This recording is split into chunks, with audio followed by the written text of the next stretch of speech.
subscribe and hit that bell.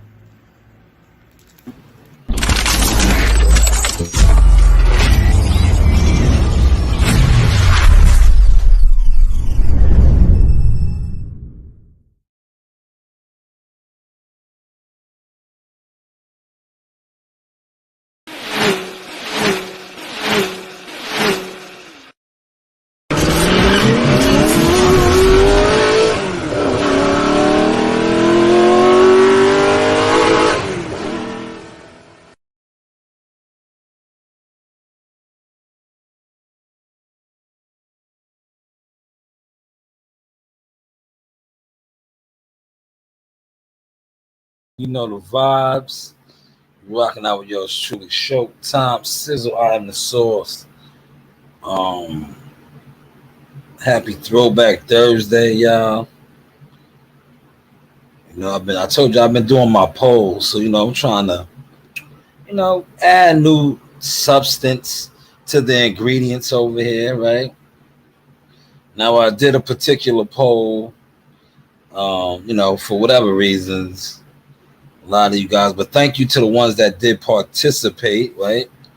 So with that participation, it led me to my topic tonight. Where do we place the blame? Later for all what these other content creators are out here doing with all the excuses, right? So where's the actual accountability?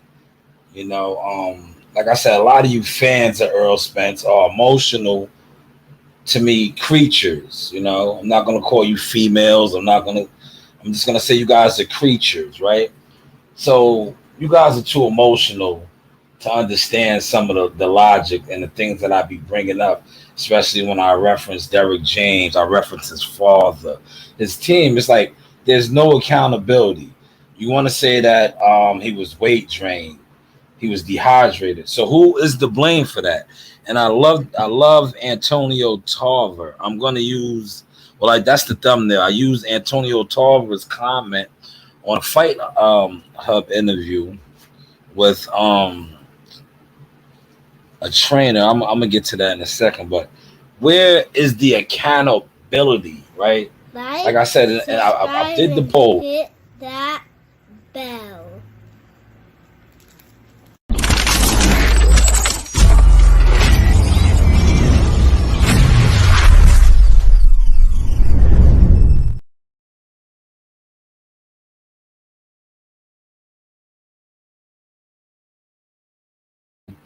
But where's the accountability, right?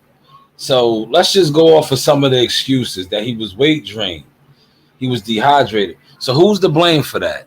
Because you guys, Earl has said he doesn't make no excuses. So who's to blame? Who's going to take accountability for that? For the weight drain one, that he was weight drained. He was still running the hills and doing all of these things. Where is the accountability? Where's the accountability tonight, man? That's what I want to speak on. Who's to blame? Well, let me get to that Fight Hype clip, right? The audio with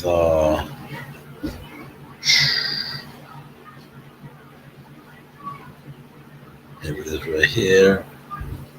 He looked like $1 million. He looked so good. He just did everything right, position right, was reading right, and for some reason, to me, Spence just didn't look like he was all there. He looked drained. He walked into the ring. His eyes didn't look good. He is a very special talent, but you don't knock somebody down at that level with a jab that really didn't hit him in the chin, hit him like behind the ear, kind of. That just tells me that maybe legs weren't underneath him. It's a little weak. So you're convinced that he wasn't right for the fight? Oh, he definitely wasn't right. You just look at him. Look at his eyes going into the fight, man. They look like he was loaded. That just fatigue. That just the body just doesn't want to be there. There's no way you can recuperate in those from the time they weighed in and now to the fight night. He's gonna get a lot of food in him. He's gonna get a lot of liquid in him, but he's still drained. He still killed himself to make weight. And to me, it was obvious. Okay, so that was one of the great trainers on the Fight Hub interview. He said he looked weight drained. He killed himself to make the weight. So who's to blame for that? Antonio Tarver. Let's read what Antonio Tarver says. Shout out to Antonio Tarver. He says that's his fault, not an excuse. Guys try to sweat down because they don't want to fight in their natural weight because they won't have the obvious advantages. But there's an old saying in boxing, listen to your body. So reading Antonio Tarver's statement on that, he's blaming the fighter. Listen to your body. So he's blaming Earl for, still trying to force himself to fight at 147, which he has been doing his whole career, about 2012, 2013 now, right? 11 years he's been a pro. So for 11 years, he's been campaigning in one weight class, whereas Terrence Crawford, who also is on record stating that it is hard to stay at 147, has moved around though, 135, 140, 147. So yeah, it might be hard on Earl to make the weight. But where's the accountability? I know his team, his advisor, one of his advisors, because he has a couple of advisors, but one in particular, the head honcho, Al Heyman, strongly did not want this fight for him.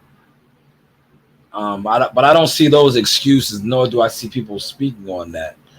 Yes, Al Heyman did not want this fight for him for various reasons. Styles make fights. They know that they have been moving Earl a certain type of way against certain type of fighters. And Terrence Crawford did not fit that mold. But I think the pressures of Earl's life outside of the ring, as far as trying to hang around celebrities and rappers and the things that he does on social media, also led to the pressures of him making this fight. Because when you are molded in a particular way, shout out to Bruce Gas in the building.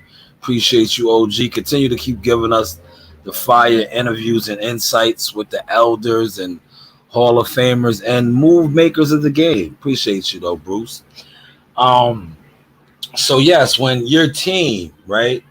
Al Heyman, that's his team. Salute to Pop. I see you in the building.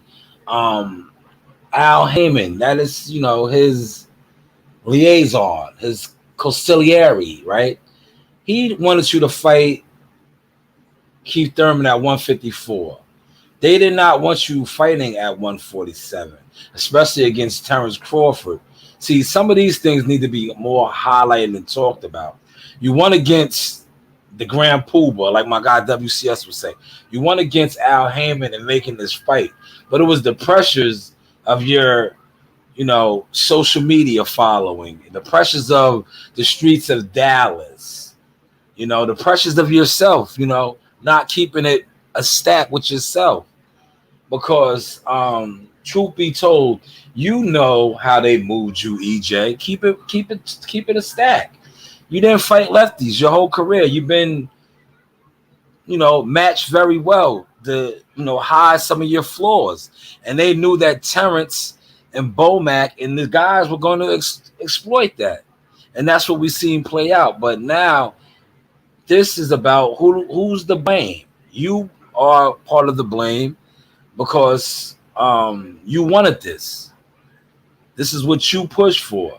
The pressures of the people saying, yo, when you going to fight Bud? When you going to fight Bud?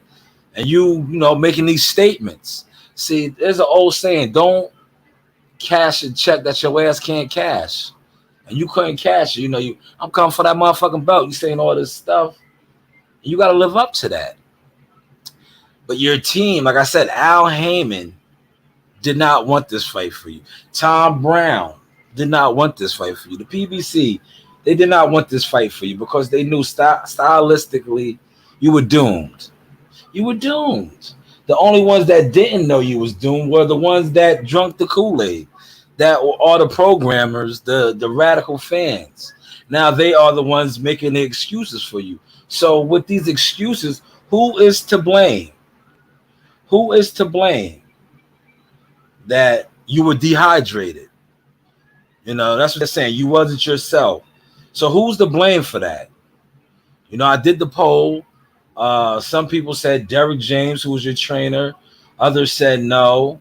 But like, you see how I throw the twist in there? I said, don't blame Derrick James. It's not his responsibility, but it is his responsibility as the trainer to have his fighter ready. Is that a fair assessment? But some of these other excuses as to why you were not ready or the lack of the performance. Who's accountable for those other excuses? You know, who's accountable for those? And there's so many. I'm going to run down some of them. But who are we placing the blame on for those? The inactivity, no tune-ups. Do we place that on you? Because remember, you are on record as the saying no tune-ups, right? I will pull the tweets up, but that's too much work. You know what I'm saying? Like, I just got off of work doing real work. Like, this is just leisure time right now. This is my diary. But you did put that tweet out there, no tune-up. So when I see people saying that Terrence rocked you to sleep, not letting you fight for 16 months, no, but you said no tune-up. You could have easily had a fight. You didn't want to fight Keith Thurman because maybe Keith Thurman might have did this to you. You could have fought Keith Thurman. Remember, you was all set to fight. Remember that? Oh, you was blindsided. But who blindsided you? That's why I said these excuses that your fan bases are making, the broken ribs, right? So I want to say this. If you did have broken ribs, right? And I don't care who this offends. Like I said, this is the source experience. We don't, like, one thing about me, I know others try to flow like this, but they can't because respectfully, they have to be politically correct. I don't have to be. So if you had a broken rib, right, you need to reevaluate everybody that's around you. Granted, you made 8 figures, right? You missed out on a big payday with Manny Pacquiao for an eye injury. But this injury that they're claiming, fire everybody. Fire everybody, because now you really are damaged goods because you went out there and fought with an alleged broken rib that they knew you had a broken rib. So all type of strings had to be pulled for you to get medical clearance. Because let me give y'all some insight, man. Because these guys come on here gossiping about boxing, right? We was on a December 10th card in Madison Square Garden, right? The big garden. Who's gonna fight the big garden? But unfortunately, Jihad came in a little overweight. But you know who else was on that card? Bruce Carrington, Shoo. Shoo opponent has some sort of a ear infection type thing. Because you got to go through a physical. See, these people that I like YouTube boxing and I hate it. Because it's like you guys just listen to idiots that don't have no experience other than shooting the shit with niggas that just shoot the shit. Where is the work at? But back to what I was saying. You take these, you get examined. You get examined before you fight. If you fail your physical, you are not fighting. So for Earl Spence to go through with a broken rib, that means the doctor got paid off. That means the Nevada Athletic Commission got paid off. That means his family, father, mother, everybody, his team, all knowing this, looked the other way. So who's to blame for that? Who's to blame for that one? See, a lot of you idiot content creators get on here with this mumble jumble on my Bruce Leroy, catches bullets with his teeth. Nigga, please. Like, let's make this make sense. So who's to blame for that one? Who's to blame for that one if they allowed him to fight with a broken rib? Who's to blame? Who's taking accountability for that one? Right? He fought with a broken rib. He sustained a rib injury. Leading up to you dudes are pathetic, man. It's pathetic, man. So who's to blame for that? Who's taking the accountability for that, man? It's 3 of y'all in here. Somebody type something, man. Don't be scared. Terrence looked like $1 million. He looked so good. He just did everything right, position right, was reading right, and for some reason, to me, Spence just didn't look like he was all there. He looked drained. He walked into the ring. His eyes didn't look good. He is a very special talent, but you don't knock somebody down at that level with a jab that really didn't hit him in the chin, hit him like behind the ear, kind of. That just tells me that maybe legs weren't underneath him. He's a little weak. So you're convinced that he wasn't right for the fight? Oh, he definitely wasn't right. He just look at him. Look at his eyes going into the fight, man. They look like he was loaded. You know, that just fatigue. That just the body just don't want to be there. There's no way you can recuperate in those from the time they weighed in. And now up to the fight night. So who takes accountability for that? That he looked fatigued. He looked like he killed himself making weight. That sounds like a team, I issue. Ooh.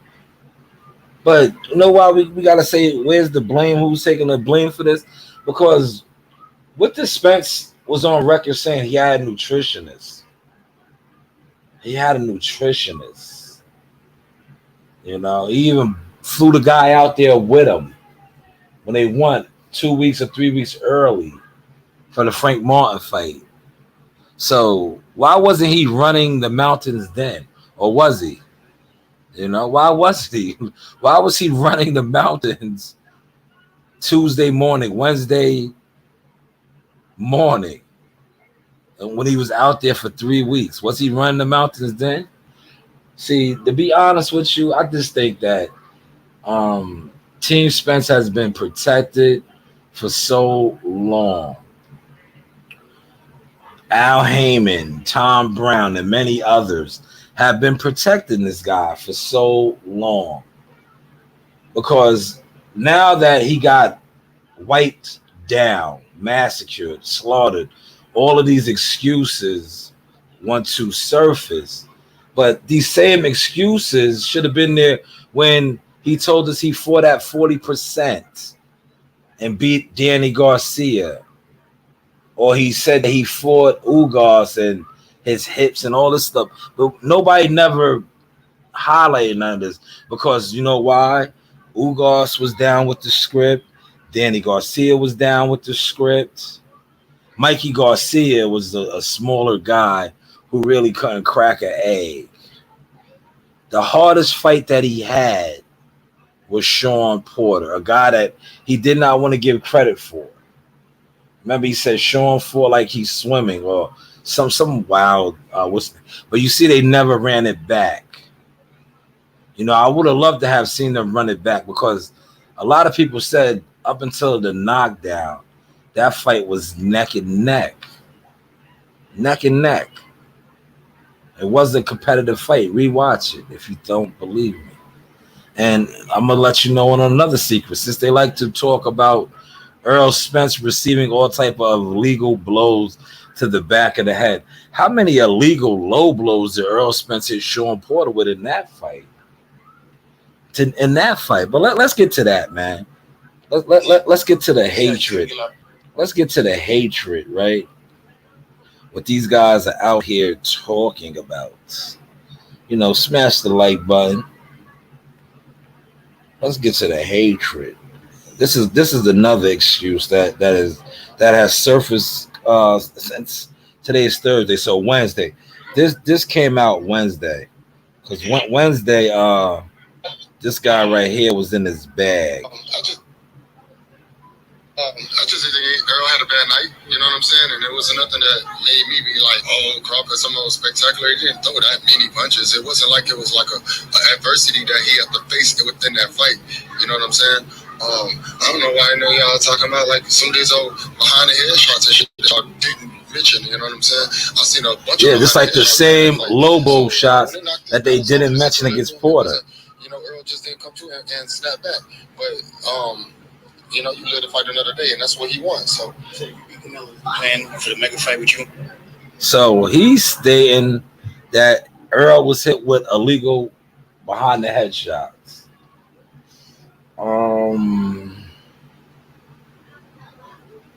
He was hit with illegal behind the head shots. I watched this fight a lot of times.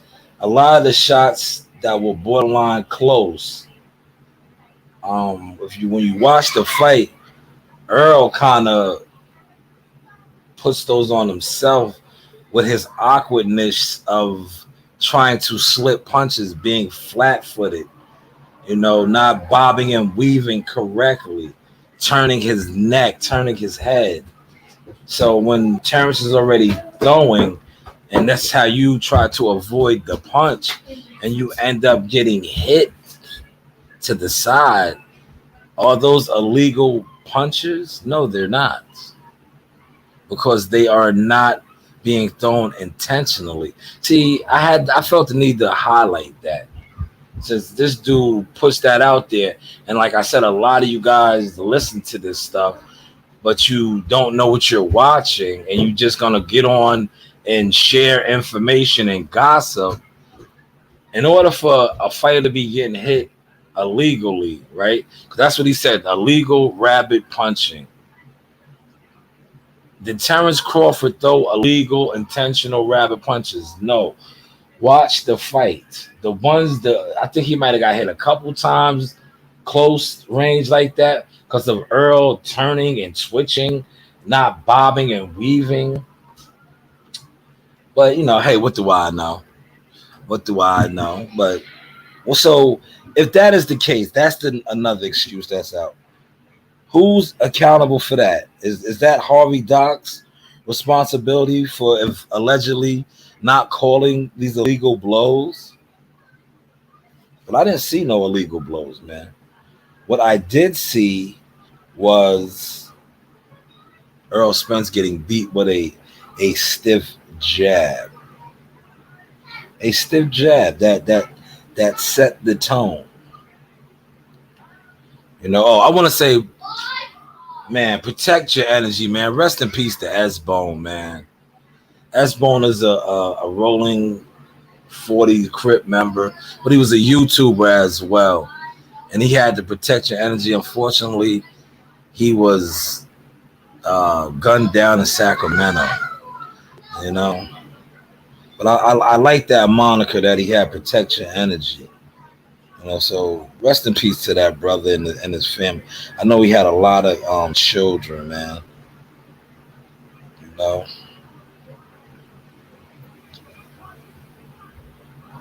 yeah, who is to blame now, man? We have to have some type of accountability, right? Let me get to my poll, right? You guys are so like diehard fanism that you do not want to blame Derek, right? So Derek's not to blame. Is EJ to blame? See what Antonio Tarver said, that's his fault. Antonio Tarver is blaming the fighter. The same Antonio Tarver that also did call Derek James out for lack of coaching. But you, the listeners, right? You guys said it's too late. Out of 68 votes, it's too late. It doesn't matter. 21% said yes, Derek should be replaced, but a low 12% said no. It's not his job to have him ready. So for the 12% that said it's not his job to have him ready, what is a trainer's job if it's not to have his fighter ready? See how I got you? I rocked y'all to sleep with that. So there is 12% of my listeners that actually took this poll, and I say this respectfully. You guys don't know shit about boxing. For you guys to say that it is not his job to have him ready, he shouldn't be the coach then.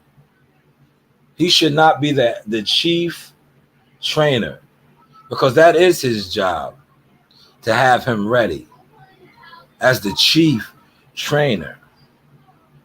But 12% of y'all that took this poll said no, it's not his job to have him ready.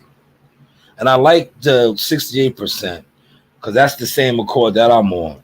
It's too late. It doesn't matter. And you know why? Now I'm going to get into why I said it's too late. To me, watching him fight, it's too late. He's damaged goods. He's damaged goods. The same thing that they applied about him, about how fighters are not the same. He's not going to be the same because this guy, and I say this respectfully, right?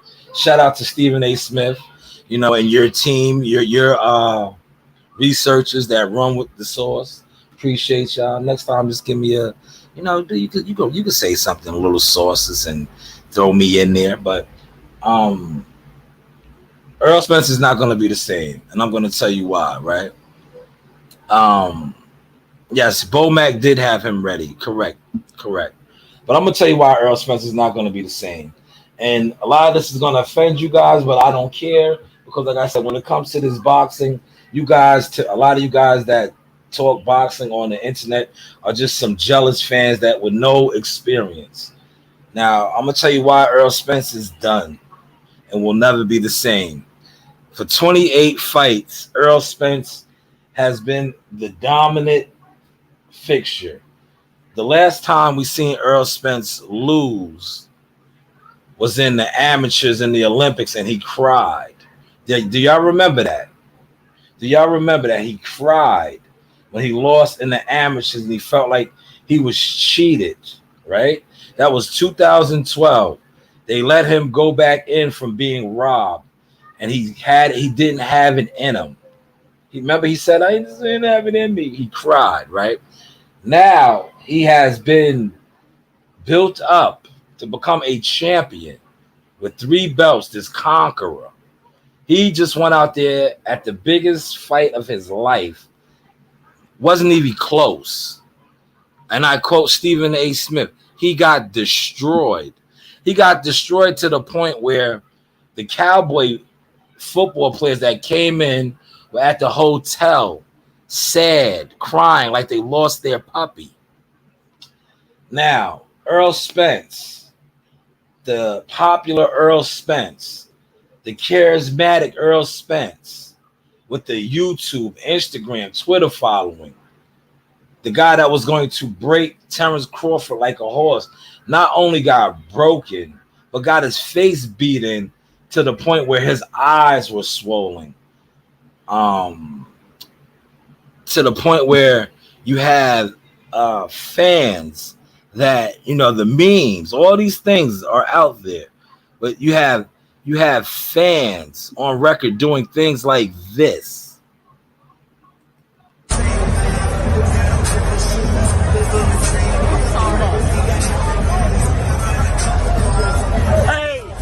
great fight, Errol. Great fight, my nigga.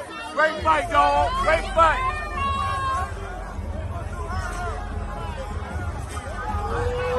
That nigga is fucked up. Damn! Hey, turn the play. That's not going nowhere, right? I know all you Earl radicals were posting videos of, oh man, he healed up. No, he did not heal up. You don't heal up from an ass whooping like that fast, right? Not only that, mentally, he's broken, man. The biggest fight of his life. Not only did he get demolished, destroyed, he got embarrassed. Look how he's walking back to the locker room with Yellow Beezy with his arm around him. It's 4 y'all in here. I'm gonna play this again. Please describe this in a couple of words. Describe this.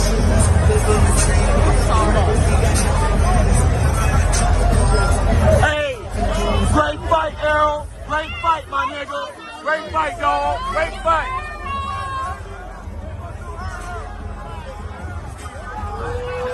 That nigga is fucked up. Damn! Hey, turn the play.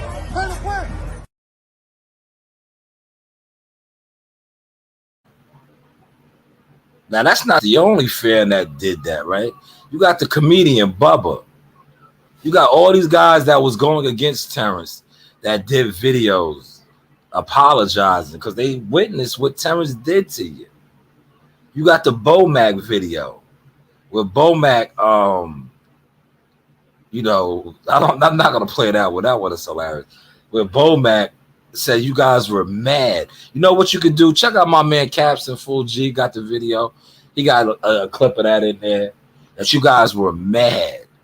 You guys looked at mad right there. You looked at mad. Said the whole team walking back. You look, and I say this respectfully. You look like a bunch of, you know, foul individuals, right? That now you got what was coming to you. A humbling, embarrassing ass whooping. So you're damaged goods, bro. You want to fight the man again? I don't think so. It sounded good after the fight. Run back, gang. Nah, you know, for what? The fight wasn't competitive. And you heard what Stephen A. Smith said. Matter of fact, let me play a little bit of that, man. You know, let's get to that. Let's get to that. Shout out to Stephen A. Smith. He's from Queens. Let's get to that, right? You know, let's play Stephen A. Smith, man, courtesy of his podcast. And listen to the source. Spence got destroyed. I mean, it was one of those situations. Your soul was taken from you. Your soul. That was a thorough ass whipping. Thorough. And I don't say that with any pleasure. I don't say that with any anything whatsoever. I love Errol Spence Jr. I thought he had a shot at winning this fight. I picked Crawford to win by decision. I did not see this coming. I did not see that it would be like this. It was that bad. Bad. It really, really, really was. And I just don't know what to say. You know, I expected Crawford to be faster, quicker. Which he was. I knew that he had the power. I knew all of that. Which he did. But I want to take a moment to give Oscar De La Hoya listen to this gem. And I told you guys this too, because I got this from my uncle. My uncle said that he can't bite down anymore. That his jaw is not the same. I said, how do you know that, huh? What people are not talking about is Spence's jaw. Facts. That car accident he's talking about from 2019 where the Ferrari flipped over numerous times caused damage to all of Spence's teeth. Look at the Uga. You can't bite down. That's what my uncle said. When they fought, imagine Crawford landing on the jaw. Now, for those of you who don't know, look right here. Here's the video. This is the car accident that Errol Spence Jr. got into in October of 2019. 2019. It flipped over. 4 years ago. Flipped over numerous times. He did not have a seatbelt on. He admitted that he was partying earlier and had drank and got behind the wheel of a car and lost control of the Ferrari, at a high speed. Yes, he did. And it literally flipped over numerous times, ejecting him from the vehicle because he did not have on his seatbelt. They reported that there was no facial fracture. Yeah, why would they do that? And then the picture surfaces, and then he was looking like the mask. Did it mess up his jaw? Been lying from day one. He told the story, came on this show and told the story about how when Ugas hit him, always been lying. He wasn't hurt, but he thought that his teeth replacements had been knocked out, and that everybody was going to see that he was toothless, for crying out loud. The bottom row of his teeth. This is what he's been dealing with since 2019. But ladies and gentlemen, ain't the only thing that Errol Spence has been dealing with. Yes, it's Did you know that 3 months after that incident that nearly killed him, that Errol Spence Jr. was in another car accident? Another car accident. He reported that he was rear-ended. Did you know that even after that? Yeah, December 10th. Remember that one? 2022. Yeah. Right? The night of the Crawford fight. The hit and run from the youngin. The New Jersey drive. You're subjected to that kind of beating. Yes, that's beating. Why Stephen A. Smith is talking about potential retirement. That's why I don't think he can retire. On this show, for a few minutes talking about, at the very least, do not fight for a year. Don't spar with anybody. Don't take any shots. Now, these are gems. You damn sure shouldn't get in the ring. These are gems. A matter of fact, let me make a plea. A plea. For the international digital airwaves of YouTube. Let me make a plea right now to Terrence Crawford. He's pleading with him. I understand you just beat him. You beat him thoroughly. You're the undisputed welterweight. A plea. He's playing with him. Begging. Begging. Took his 3 belts to add to your WBO title. I get that. But you hugged him after the fight for a reason. You talked about being relatively decent coming into the fight for a reason when both parties representing both sides was busy acting all up, and you had to tell them to calm down and be begging. Please don't hurt this man again. Okay? I am making a plea. A plea. To Terrence Crawford. Begging. Even if you elect to give Errol Spence Jr. a rematch, please do not do this for at least a year. Man, 1 year. That's how bad that ass whooping was. Y'all are cool with one another. You didn't have a promoter. You separated severed ties from Top Rank. You ultimately called Errol Spence Jr. in the middle of the night. One day you got on the phone with him directly. He was a champion holding 3 belts. You knew how good you were, but in the same breath, you didn't have that promoter connection, and you needed this brother to step up and give you an opportunity. He did that for you. BBC with Al Heyman and those brothers did that. And as a result, you agreed to a 2-fight deal. I know the stipulations. The loser gets to get the mandatory rematch. The winner gets to decide at what weight class. I know about the 147-pound and how you nor Errol Spence Jr. want to fight at that again. I know that you're up, Terrence Crawford, to fighting him at 154. I'm begging you, my begging. I'm begging you. Begging. Because I know you got love, and I'm begging Errol Spence Jr. As good as you are, you were just outclassed and all of that other stuff. Facts. Crawford destroyed you. Facts. Destroyed. I say that respectfully. Respectfully. Sauce. Respectfully. If you were in the hotels where I was yes. Respectfully. Fight, I saw numerous members of the Dallas Cowboys, all who flew in to watch you. They were walking around looking absolutely depressed. I'm not depressed. This is not. We don't need that again. They were like, Micah Parsons looked like he was ready to cry. We don't need that. We don't need that. Trayvon Diggs could barely lift up his head. They don't need that. A bunch of others. Draymond Green was in attendance. He's like, they sad. I was sad. They don't need that. We don't need that. Marlon Wayans was sad. We don't need that. Talking to him. We don't need that. Lillard was ringside with me for the Portland Trailblazers. That's a superstar. I want to be a New York Knicks, but probably the end of the season. We don't need that, man. Ryan Clark and my boys for the pivot. I mean, I haven't seen Ryan Clark. We don't need that. We don't need that. We don't need that. It was damn near like there was a death in the family. Man, we don't need that. That's how thorough this beatdown was. Thorough. Beatdown. 5-1-1, the reigning 154-pound champion, undisputed champion. You want him, go get him. Yeah. Assuming he gets past Canelo, which I got yes. about. Yes, we do. Please. We do want him. Do not fight Errol Spence Jr. Please. Errol Spence, please. I'm begging Terrence Crawford please. to give you a fight for a year. Please. I'm begging you not to fight for a year. Please. I want you to become Meldred Taylor. Word. We don't want to see it. What happened to him. We don't want to see you become Meldred. We want you to enjoy your money. Have your senses. Have your senses. Never the same sense. You ain't gonna be the same either. You will not. The chance you have is to at least wait a year. Terrence, wait. Don't fight him. Please. No condition. Please.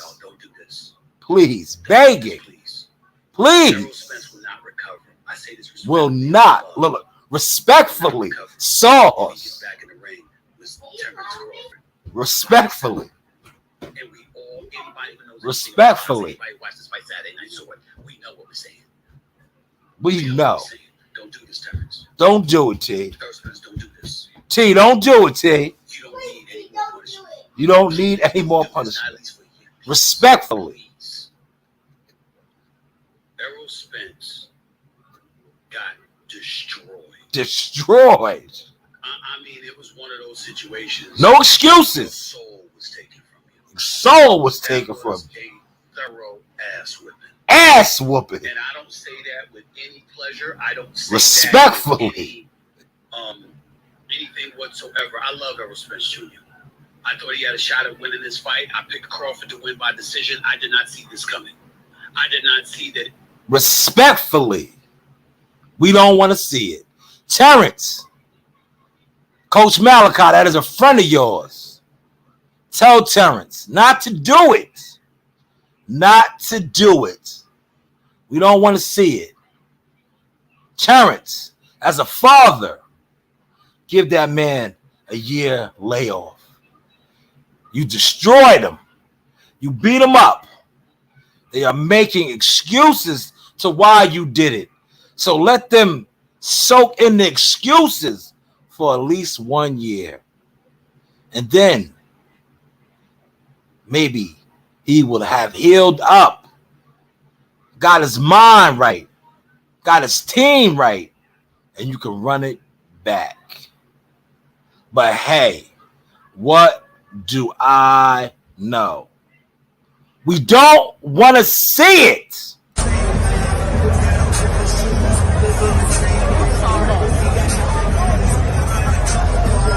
Hey, great fight, Errol. Great fight, my nigga. Great fight, dog. Great fight.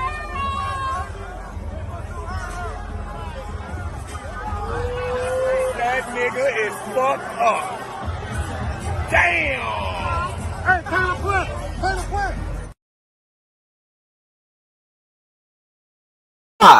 In December, he will not be ready. You do not get fucked up like that and heal up by December. It'll just be worse. But hey, what do I know? Salute to everybody that came through. Appreciate the support. You know the vibes. One day you'll get your palate used to that raw fish. Gotcha. What's that? What else you got for me? What's your favorite place to go? Favorite place to go is the beach. I love the beach, yo. Anywhere if there's a beach nearby, I love to go there, relax, walk along the beach, barefooted, get my feet dirty. Yeah, no doubt. I'll stick my foot in the water. I don't go in the water though. There's sharks and stuff in there. Nah, I don't mess with that. All right. Can you play basketball? Look at my height. I'm short. No, I can't play no basketball. Yes, you can. No. I believe you can.